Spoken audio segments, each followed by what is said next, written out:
Deputy CM Pawan Kalyan పై వ్యాఖ్యల కేసులో తనను అరెస్ట్ చేయడానికి ప్రయత్నాలు జరుగుతున్నాయని, తాను అరెస్టుకు సిద్ధంగా ఉన్నానని, ముందస్తు బెయిల్ కానీ వాజ్ పిటిషన్ కానీ వేయనని ప్రొఫెసర్ నాగేశ్వర్ స్పష్టం చేశారు. తన జీవితంలో జైలు జీవితం ఒక్కటే మిగిలిందని, ఒకవేళ అది కూడా వస్తే తన ఆత్మకథకు ఒక పరిపూర్ణ అధ్యాయం అవుతుందని ఆయన వ్యాఖ్యానించారు.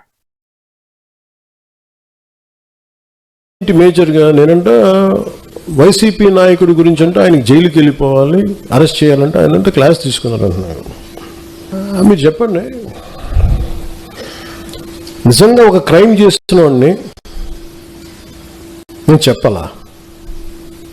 అంటే ఒకటి జైలుకి వెళ్ళిపోయి ఒకళ్ళకి ఏదైనా అయిపోతే దానివల్ల జనసేన ఎదుగుతాడు, పవన్ కళ్యాణ్ ఎదుగుతాడు. అంత దిగజారుడు మైండ్ సెట్ ఉంది. అసలు దానికోసం పాలిటిక్స్కి వస్తాం?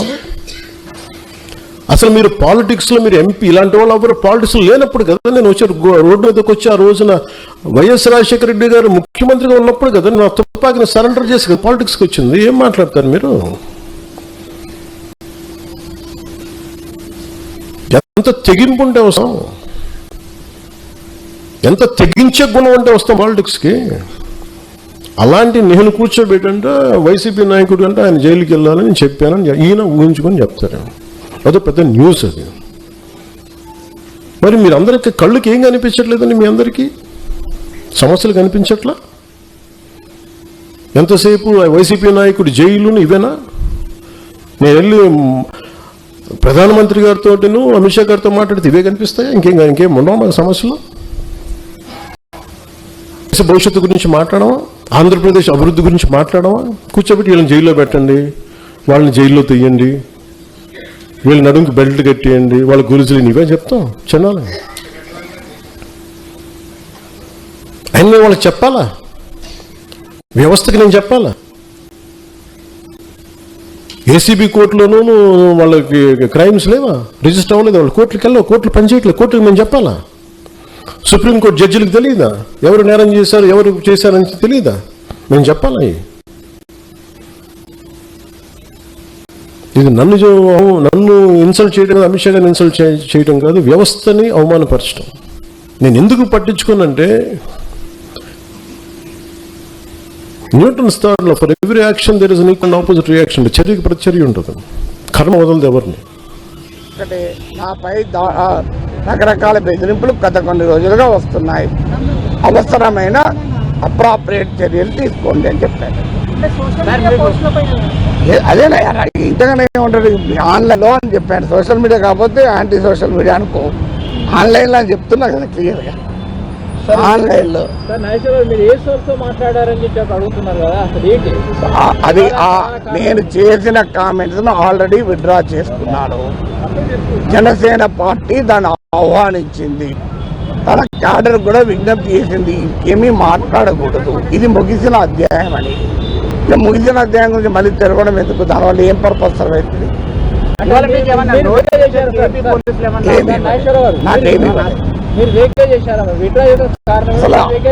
అంటే విడుదల ఉపసంహరించిన వ్యాఖ్యల పైన నేను మాట్లాడాను. ఏం పడలేదు, నాకే నోటీసు ఇప్పటి వరకు రాలేదు. మా ఇంటికి రాలేదు, నా దగ్గరికి రాలేదు, నాకు ఫోను రాలేదు, వాట్సాప్లో కూడా ఏమీ రాలేదు. అయిపోయింది కదా మిత్రం, ఇంతకంటే ఏముంటుంది మిత్రమా? శంషాబాద్ ఎయిర్పోర్ట్ పరిసరాల్లోని పెద్ద షాపూర్ వద్ద 1000 కోట్ల విలువైన 180 ఎకరాల ప్రభుత్వ భూమిని అధికారులు, అధికార పార్టీ నేతలకు అక్రమంగా కట్టబెట్టారని హరీష్ రావు ఆరోపించారు. గతంలో అది ప్రభుత్వ భూమేనని ఆర్డీఓ స్పష్టం చేసిన స్థానిక ఎంఆర్ఓ ఆ ఉత్తర్వులను ధిక్కరించి ప్రైవేట్ వ్యక్తులకు అప్పగించారని, దీనిపై సమగ్ర విచారణ జరిపి కఠిన చర్యలు తీసుకోవాలని డిమాండ్ చేశారు. ఇది ముఖ్యంగా శంషాబాద్ మండలం పెద్దషాపూర్ గ్రామంలో సర్వే నంబర్ 173 నుంచి 183 మధ్య ఉన్నటువంటి భూమి. ఈ 180 ఎకరాల ప్రభుత్వ భూమిని ఈరోజు ప్రైవేటు వ్యక్తులకు దారాదత్తం చేసే కుట్ర జరిగింది. ఈ భూముల విషయంలో హైకోర్టులో కేసు ఉంది. హైకోర్టు ఒక డైరెక్షన్ ఇచ్చింది 30 జనవరి 2026 నాడు. దీని మీద ఒక నిర్ణయం తీసుకోండి అన్నది. పలానా వ్యక్తులకు ఇవ్వమని ఎప్పుడు కూడా హైకోర్టు చెప్పదు. హైకోర్టు ఏం చెప్తుందంటే ఈ పిటిషన్ వచ్చింది, దీన్ని విచారించండి, దీని మీద తగిన నిర్ణయం తీసుకోండి అని చెప్పి చెప్తుంది హైకోర్టు. 30 జనవరి 2026 నాడు హైకోర్టు చెప్పింది. 24 ఫిబ్రవరి 2026 రోజు ఆర్డీఓ గారు హైకోర్టులో అఫిడవిట్ ఫైల్ చేసినారు. 24 ఫిబ్రవరి 2026 రోజు ఆర్డీఓ గారు హైకోర్టులో అఫిడవిట్ ఫైల్ చేయడం జరిగింది. ఇది ఆర్డీఓ గారి అఫిడవిట్. ఇది కూడా మీకు పబ్లిక్ డొమైన్లో పెడతాం. ఇది హైకోర్టు జడ్జిమెంట్లో కూడా ఈ అఫిడవిట్ స్పష్టంగా మెన్షన్ చేసినారు. High court judgement is a public document, nothing secret. ఇది హైకోర్టు ఆర్డరు. హైకోర్టు ఆర్డర్లోనే స్పష్టంగా ఆర్డీఓ గారి ఆర్డర్ కూడా ఉంది. హైకోర్టు ఆర్డర్లో ఆర్డీఓ గారు ఇచ్చినటువంటి అఫిడవిట్ కూడా ఉంది. ఆర్డీఓ గారు ఆర్డర్ ఇస్తూ ఈ ల్యాండ్ ప్రభుత్వ భూమి అని స్పష్టంగా తేలుస్తూ ఆర్డీఓ గారు ఏం చెప్పినారు, హియర్ బై ప్రభుత్వ భూమి అని మొత్తం జడ్జిమెంట్ 6 పేజీలు చెప్తూ, the tahsildar Shamshabad mandal he is hereby directed to protect the subject government lands from encroachment and initiate steps to include the scheduled suit properties in prohibitory list 22A. RDO గారు ఇది ప్రభుత్వ భూమి అని తేలుస్తూ హైకోర్టులో అఫిడవిట్ వేశారు. వేస్తూ తహసీల్దార్ శంషాబాద్కి ఏం చెప్పినారు, ఈ ప్రభుత్వ భూమిని కాపాడు, ఎంక్రోచర్స్ నుంచి ఈ భూమిని కాపాడే బాధ్యత తీసుకో అని చెప్పి డైరెక్షన్ ఇచ్చినారు. నంబర్ 1. నంబర్ 2, ఈ భూములను ప్రాహిబిటెడ్ లిస్ట్లో పెట్టండి, నిషేధిత భూముల జాబితాలో 22Aలో పెట్టండి అని చెప్పి తన ఆర్డర్లో ఎంఆర్ఓ గారికి కూడా ఆర్డీఓ గారు డైరెక్షన్ ఇచ్చినారు. అయితే ఆర్డీఓ గారు ఏ రోజు ఇచ్చినారు, 24 ఫిబ్రవరి 2026. ఇది ప్రభుత్వ భూమి, ఈ భూమిని కాపాడండి, నిషేధిత జాబితాలు పెట్టండి అని ఎంఆర్ఓకు డైరెక్షన్ ఇచ్చినారు. తను ఆర్డీఓగా ల్యాండ్ ట్రిబ్యునల్ చైర్మన్గా తన ఆర్డర్ను హైకోర్టులో కూడా వారు దాఖలు చేయడం జరిగింది. ఇక ఇక్కడే ట్విస్ట్ ఉంది. ఇది ప్రభుత్వ భూమని 24 తారీఖు ఫిబ్రవరి నాడు ఆర్డీఓ గారు తేల్చారు. కరెక్ట్ 4 రోజుల తర్వాత 28 ఫిబ్రవరి 2026 ఎంఆర్ఓ గారు ఈ భూమి ప్రైవేట్ వ్యక్తులకు చెందుతుందని ఆర్డర్ పాస్ చేసింది. ఇది ఎంఆర్ఓ ఆర్డర్. ఇది ఎంఆర్ఓకి అసలు అధికారమే ఉండదు. ఆర్డీఓ ఇది ప్రభుత్వ భూమని ల్యాండ్ ట్రిబ్యునల్ చైర్మన్గా తేల్చి ఈ భూములను కాపాడు, ప్రొటెక్ట్ చేయని ఎంఆర్ఓకు డైరెక్షన్ ఇస్తే 4 రోజుల్లోనే ఎంఆర్ఓ ఈ భూమి ప్రైవేట్ వ్యక్తులకు చెందింది అని చెప్పి ఎంఆర్ఓ ఆర్డర్ పాస్ చేసినాడు. ఆర్డర్ పాస్ చేయడమే కాదు, ఇందులో ఎంఆర్ఓ గారు ఏమంటాడు, therefore I am of the view that the writ petitioner names have to be incorporated in revenue records Bhubharati as being the owners of the land as per the అని etcetera అని చెప్పింది. ఈ భూమిని భూభారతిలో ఆన్లైన్లో కూడా పెట్టండి అని చెప్పి కూడా ఎంఆర్ఓ గారు రాసేసినారు. హైదరాబాద్ ఓఆర్ఆర్ పెద్ద అంబర్పేట వద్ద ఎయిర్ ఇండియా బస్సులో అకస్మాత్తుగా భారీగా మంటలు చెలరేగాయి. సమయస్ఫూర్తితో ప్రయాణికులు, డ్రైవర్ అప్రమత్తం కావడంతో అందరూ సురక్షితంగా బయటపడగా రహదారిపై భారీగా ట్రాఫిక్ నిలిచిపోయింది. ప్రాథమిక అంచనా ప్రకారం బస్సులో ఏర్పడిన షార్ట్ సర్క్యూట్ కారణంగానే ఈ ప్రమాదం జరిగి ఉండవచ్చని భావిస్తున్నారు.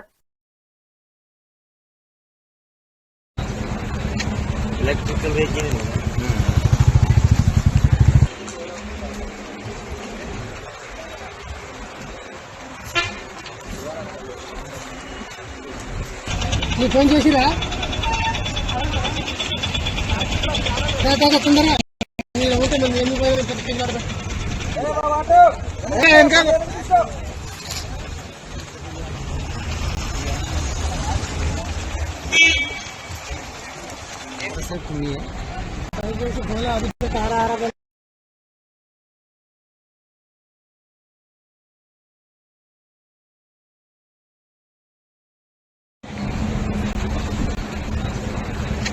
electrical vehicle.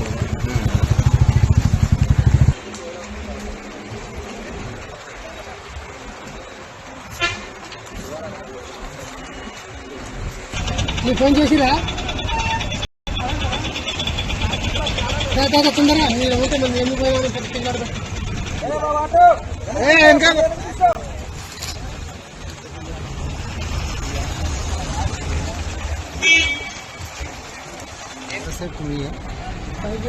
अभी तक आ रहा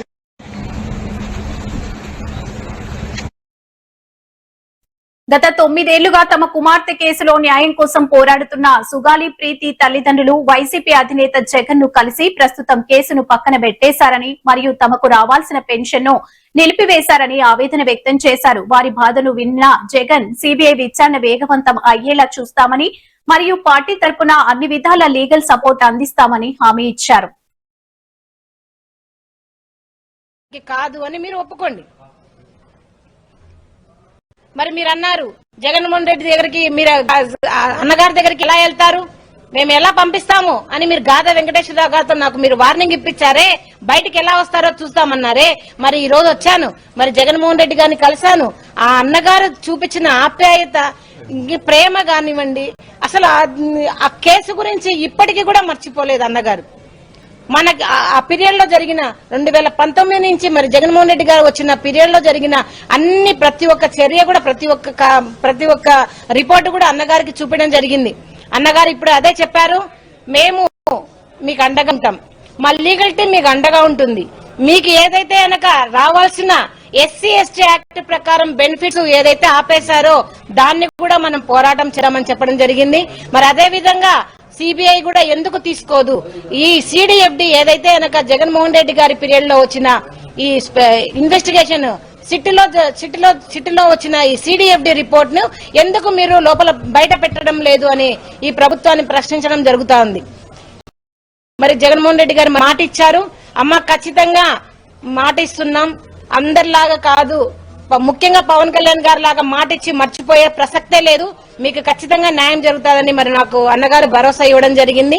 మరి అదే విధంగా నిజంగా నేను ఎన్నో రోజుల నుంచి కూడా నేను మరి అన్నగారిని జగన్మోహన్ రెడ్డి గారిని కలవడానికి మరి ట్రై చేస్తా ఉంటే మరి పేర్ని నాని గారు నిజంగా దగ్గరుండి ఒక ఇంటి మనిషిలాగా మమ్మల్ని ఎంతో ఆదరించి మరి పేర్ని నాని గారు మరి జగన్మోహన్ రెడ్డి గారి దగ్గర తీసుకొచ్చడం జరిగింది. మరి అందరికీ కూడా ఈ రోజు నిజంగా మీ మీడియా ముఖానికైతే మీడియా మొత్తం మిత్రులకు మరి పేర్ని నాని గారికి జగన్మోహన్ రెడ్డి గారికి నా చేతులెత్తి నమస్కరించి నేను ధన్యవాదాలు తెలుపు. చంద్రబాబు తనల పాలనా వైఫల్యాలు, అవినీతిని కప్పిపుచ్చుకోవడానికి ఫ్యాక్షనిజాన్ని ప్రోత్సహిస్తూ పోలీసులతో నేరాలు చేయిస్తున్నారని ధర్మాన ప్రసాద్ రావు ఆగ్రహం వ్యక్తం చేశారు. కూటమి 2 ఏళ్ల పాలనలో సీఎం ఆఫీస్ అవినీతి మయంగా మారిందని, ఎమ్మెల్యేల దోపిడీని అదుపు చేయలేక చివరికి సోషల్ మీడియా విమర్శలపై కూడా క్రిమినల్ కేసులు పెడుతూ వ్యవస్థలను నిర్వీర్యం చేశారని విమర్శించారు. సంపద నేను సృష్టిస్తాను, నా దగ్గర సీక్రెట్ ఉంది, నాకే తెలుసు, నాకు అధికారం ఇవ్వండి అని చెప్పు. దానికి 164 సీట్లు ఇచ్చారు నీకు. ఇది ఒక వ్యక్తి మీద సాధించడానికో, ఒక వ్యక్తి గురించి ప్రజలకు చెప్పడానికో కాదు కదా. అతను క్రిమినల్ అని, అతని వల్ల ప్రమాదం అని వాటికి నీకు ఓట్లు వేయలేదు. మళ్ళీ చెప్తున్నాను, మీకు ఓట్లు వేసింది మీరు సంపద సృష్టిస్తానంటే వేశారు. ప్రజల జీవన ప్రమాణాలు పెరుగుతాయనంటే చెప్పారు. అంటే మేము ఇచ్చినటువంటి ఆనాడు మేము ప్రభుత్వంలో ఉన్నప్పుడు ఇచ్చినటువంటి ప్రతి ఆర్థిక సహాయాన్ని రెట్టింపు చేస్తానని మీరు చెప్తే వేశారు. అనేక మంది నిరుద్యోగులకి ఉద్యోగ అవకాశాలు కలుగుతాయంటే వేశారు. రైతులకు నేను బ్రహ్మాండమైన గిట్టుబాటు ధరలు ఇస్తానంటే నీకు ఓటేశారు. మరి నువ్వు ఇప్పుడు ఏం చేస్తున్నావు? నువ్వు ఇప్పుడు రోజు చెప్తుంది ఏంటి? జగన్మోహన్ రెడ్డి క్రిమినల్, రాయలసీమ ఈ యాక్టివిటీ ఉంది, అందుకోసం ఆ పార్టీకి ఓటేయండి అని 2 సంవత్సరాల తర్వాత చెప్తున్నావు. నువ్వు చెప్పాల్సిందేదా? అధికారంలోకి రావడానికి మొదట నువ్వు చెప్పినటువంటి మాటలన్నీ చెప్పి 2 సంవత్సరాలు అధికారం అయిపోయిన తర్వాత నువ్వు చెప్తుంది ఒక వ్యక్తిని చూపించి ఆ వ్యక్తి పట్ల వ్యతిరేకత మీ అందరూ పెంచుకోండి, మళ్ళీ నాకు అధికారం ఇవ్వండి అని ఇప్పటి నుంచి నువ్వు స్టార్ట్ చేస్తావు. ఇక్కడ ఉన్నటువంటి ఈ శాస్త్రజ్ఞుడు చెప్పాడు, ఇటలీ చెందిన శాస్త్రజ్ఞుడు ఏదైతే చెప్పాడో మాకియావెల్లి ఇతని పేరు 1513లోనే చెప్పాడు. అతను చెప్పినట్టుగా నువ్వు స్ట్రాటజీని మార్చేసావు. ఆ స్ట్రాటజీని ఉపయోగిస్తున్నావు నువ్వు. ఈ స్ట్రాటజీలో రోజు అతను వాళ్ళ కుటుంబం ఇలాంటిది, రాయలసీమ ఇలాంటిది, ఇదంతా రక్తం, గొడ్డలి, కత్తి, బాకులు, హత్యలు అంటున్నావు. నిజానికి ఇప్పుడు అది ఉందా? రాయలసీమ ప్రాంతంలో అది ఎప్పుడో ముగిసిపోయిన అధ్యాయం. అది రాజశేఖర రెడ్డి కాలంలోనే ఫ్యాక్షనిస్టులందరినీ ఒక చోట చేర్చి అందరినీ కన్విన్స్ చేసి ఆ ప్రాంతంలోనే ఫ్యాక్షనిజం అనేది లేకుండా చేసినటువంటి గొప్ప నాయకుడు రాజశేఖర రెడ్డి. తను నష్టపోయినా కూడా క్షమించే గుణం ఉన్నవాడు గనక ఆనాడే ఫ్యాక్షనిజం రాయలసీమలో పోయింది. అంతరించిపోయిన ఫ్యాక్షనిజాన్ని మళ్ళీ మీరు 20 సంవత్సరాల తర్వాత జ్ఞాపకం చేస్తున్నారు. జ్ఞాపకం చేసి మీరిప్పుడు ఫ్యాక్షనిజాన్ని మళ్ళీ మీరు తనుకోండి, కొట్టుకోండి అని చెప్పినట్టుగా ఉంది తప్ప, రూపుమాసిపోయినటువంటి ఫ్యాక్షనిజాన్ని మళ్ళీ మీరు జ్ఞాపకం చేసి వాళ్ళందరి మనసుల్ని గాయపరిచి మళ్ళీ అలాంటిది జరగాలి ఇక్కడని కోరుకున్నట్టుగా కనిపిస్తుందే తప్ప, ఫ్యాక్షనిజం అనేది ఎప్పుడో మాసిపోయిన అధ్యాయం. ఇది రాయలసీమలో ప్రజలందరికీ తెలుసు, రాజకీయ పార్టీలు పనిచేసినటువంటి మాకు తెలుసు, మీకు తెలుసు. మీరు కూడా రాయలసీమ నుంచి వచ్చారు. ఇవాళ రాయలసీమలో ఈ ఫ్యాక్షనిజం ఉందా అని చెప్పి మీరు స్పష్టంగా మాకియావెల్లి చెప్పినట్టుగా డైవర్షన్ చేసి ప్రజలు తన దృష్టి మరల్చడానికి. ఎందుకు? నువ్వు ఇస్తున్నటువంటి గిట్టుబాటు ధర రైతులకు ఇచ్చేది లేదు, విద్యార్థులకి చదువు సంచలు లేదు, ఫీజులు కట్టే దిక్కు లేదు, అందరి అనారోగ్యం పాలైనటువంటి హాస్పిటల్కి వెళ్ళి ఇల్లు కొల్లగొట్టేసే కార్యక్రమం జరిగిపోతుంటే ప్రభుత్వం నుంచి ఆదుకునే పరిస్థితి లేదు. రాష్ట్రంలోని ఉద్యోగులు గడిచిన 2 సంవత్సరాలుగా మీ చుట్టూ తిరుగుతూ ఉంటే వాళ్ళకి పిఆర్సీ కనీసం కమిటీని అపాయింట్ చేసే దిక్కు లేదు, వారికి ఇవ్వాల్సినటువంటి కనీసం డిఏ బకాయిలు చెల్లించేటువంటి పరిస్థితి లేదు. ఉద్యోగ సంఘాల నుంచి ఎవరు మాట్లాడితే వాడిని తొలగించేటువంటి పని చేస్తుంది. ప్రజాస్వామ్యంలో ఇది కరెక్టేనా? ఈ ఎన్ని వర్గాలు నేను తీస్తాను చెప్పండి. ఎన్ని వర్గాలు ఈ రాష్ట్రంలో ఈనాడు మీ వైఫల్యాన్ని స్పష్టంగా చూపిస్తున్నాయో? సామాన్యులు ఏ వస్తువైనా కొనుక్కునే పరిస్థితి ఉందో ఇప్పుడు మార్కెట్లో? గ్యాస్ బండ 3,000, 4,000 గ్యాస్ సరఫరా చేసింది కేంద్ర ప్రభుత్వం కావచ్చు, రాష్ట్రంలో అది ధరలకు అంపించేటువంటి బాధ్యత మీ ప్రభుత్వానికి లేదా? కూరగాయల ధరలు చూసారా? పప్పుల ధరలు చూసారా? రైతు అమ్మితే చౌక, మార్కెట్లో కొంటే ఎక్కువ. ఎవరికి వెళ్తుంది మనీ? కనీసం ఆ రైతుకి ఇచ్చేటువంటి కేంద్ర ప్రభుత్వం ఇచ్చిన ఎరువు కనీసం బ్లాక్ మార్కెట్కి వెళ్లకుండా ఆపగలిసి వారు పండించినటువంటి గింజలు మీరు ప్రకటించినటువంటి ధరకు కొనే పరిస్థితి ఎక్కడైనా ఉందా? ఏ సెక్షన్ తీసుకోండి, సమాజంలో ఫ్లాప్ అయిపోయింది మీ పని. మీరు చెప్పింది ఒకటి, మీరు అధికారంలోకి వచ్చిన తర్వాత జరిగింది స్పష్టంగా ఒకటి. ఇలాంటి పరిస్థితుల నుంచి ప్రజల్ని మలచడానికి కత్తి, గొడ్డలి, రాజశేఖర రెడ్డి కుటుంబం, అక్కడ రాయలసీమ పరిస్థితులు చెప్తే ఎప్పుడైపోయినాయి? అవన్నీ ఎప్పుడో ముగిసిపోయినాయి. ఆ పరిస్థితులన్నీ 2 జనరేషన్ ముందు మాట. ఈనాడు ఎక్కడున్నాయండి?